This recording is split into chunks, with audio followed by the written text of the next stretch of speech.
एक गांव में एक यशवंत नाम का एक वैद्य रहता था। जब भी गांव में कोई गंभीर बीमारी होती तो लोग यशवंत के पास इलाज के लिए जाते।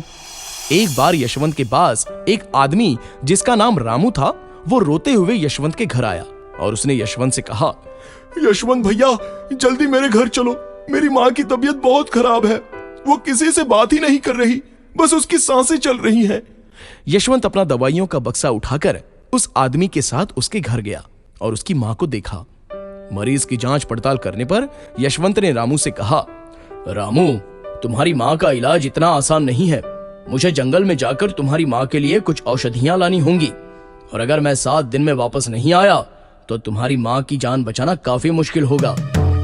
पास ही खड़े एक बूढ़े पड़ोसी ने यशवंत से कहा, उस जंगल के पहले एक गांव पड़ता है जिसे पार करके ही उस जंगल तक पहुंचा जा सकता है, लेकिन आज तक उस गांव से गुजरने वाला एक भी व्यक्ति वापस नहीं लौटा, और उस जंगल में एक चुड़ैल भी रहती है।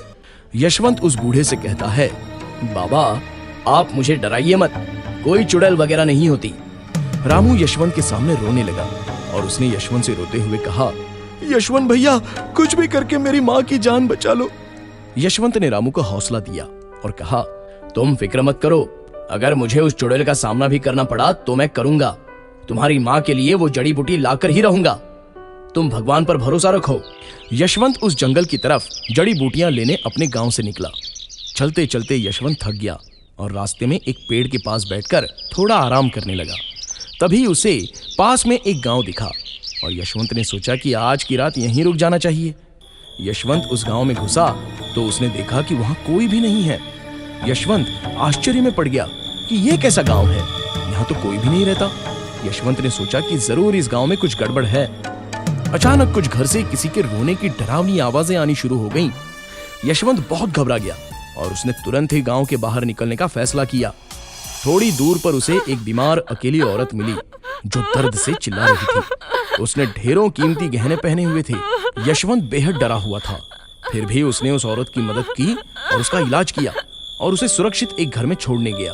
उस घर में भी ढेरों सोने चांदी भरे पड़े थे, लेकिन यशवंत उस औरत को चुपचाप बिस्तर पर लिटाकर वहां से चला गया। बहुत देर चलने पर उसने देखा कि गांव खत्म ही नहीं हो रहा। उसने जहां से चलना शुरू किया था, अंत में वहीं पहुंच गया। यशवंत को डर लगने लगा और उसने भगवान का नाम जोर जोर से लेना शुरू कर दिया। थोड़ी ही देर बाद उसे अजीब तरह की आवाजें दोबारा आने लगी। यशवंत ने ध्यान से देखा तो एक घर से कुछ लोगों के चिल्लाने की आवाजें आ रही थीं। यशवंत डरते डरते उस घर के पास गया और उसने देखा कि अंदर कुछ लोग बंद हैं और खिड़की में से यशवंत की तरफ देखकर बोल रहे हैं, हमें बचाओ, हमें इस कैद से मुक्ति दिलवाओ। यशवंत ने उन लोगों से पूछा, कौन हो तुम लोग?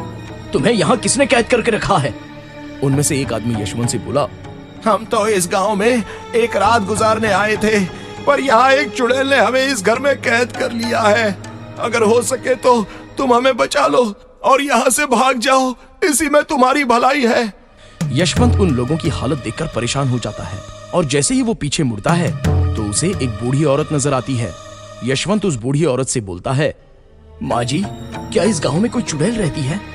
बूढ़ी औरत एकदम से अपना रूप बदल लेती है और एक डरावना अवतार धारण कर लेती है और हवा में उड़ने लगती है।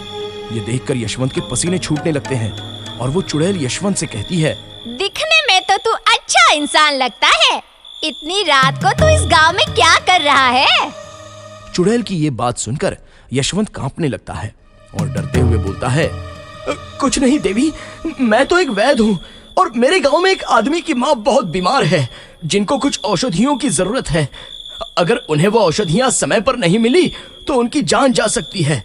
चुड़ैल यशवंत की ये बात सुनकर वापस से बूढ़ी औरत के रूप में आ गई और बोली, बेटा, मैं समझ गई थी कि तुम कोई नेक इंसान हो जो रास्ता भटक गया है। वो औरत मैं ही थी जिसका तुमने अभी रास्ते में इलाज किया। तुम्हारे मन में बिल्कुल लालच नहीं है, तुम बहुत ही नेक दिल इंसान हो। यशवंत हैरान रह गया कि जो थोड़ी देर पहले उसे चुड़ैल बनकर डरा रही थी, वो वापस से एक बूढ़ी औरत बनकर उससे इतने प्यार से कैसे बात कर रही थी। यशवंत ने उस बूढ़ी औरत से कहा, माँ जी, आपने इन लोगों को इस घर में क्यों कैद करके रखा है? बूढ़ी औरत यशवंत से बोलती है, बेटा, ये लोग मेरे गांव में चोरी करने आए थे, इसलिए इनकी यही सजा है। जब तक ये लोग सच्चे दिल से माफी और अपनी जिंदगी में दोबारा चोरी न करने की कसम नहीं खाएंगे, तब तक मैं इन्हें यहाँ से जाने नहीं दूंगी। तुम एक नेक इंसान हो, तुम चिंता मत करो। तुम्हें जिन जड़ी बूटियों की जरूरत है, मैं तुम्हें उन तक चुटकी में पहुँचा दूंगी। तुम बस ऐसे ही लोगों की सेवा करते रहना। उस बुढ़िया ने एक चुटकी बजाई और यशवंत वहां से सीधा उस जंगल में जा पहुंचा जहां वो जड़ी बूटियां थीं। जड़ी बूटियां लेकर यशवंत अपने गांव वापस आया और उसने रामा की मां की जान बचाई और सभी गांव वालों को उसके साथ हुए करिश्मे के बारे में बताया कि जिसे सब लोग चुड़ैल समझ रहे थे, वो तो असल में एक देवी हैं जो अच्छे लोगों की सहायता करती है और बुरे लोगों को सजा देती है। सभी गांव वालों ने मिलकर उस देवी का एक मंदिर बनवाया और उस गांव में अब चोरों का आना बंद हो गया और सब खुशी खुशी बिना डर के रहने लगे। तो बच्चों, इस कहानी से हमें ये सीख मिलती है कि अच्छे लोगों के साथ हमेशा अच्छा ही होता है और बुरे लोगों के साथ बुरा होता है।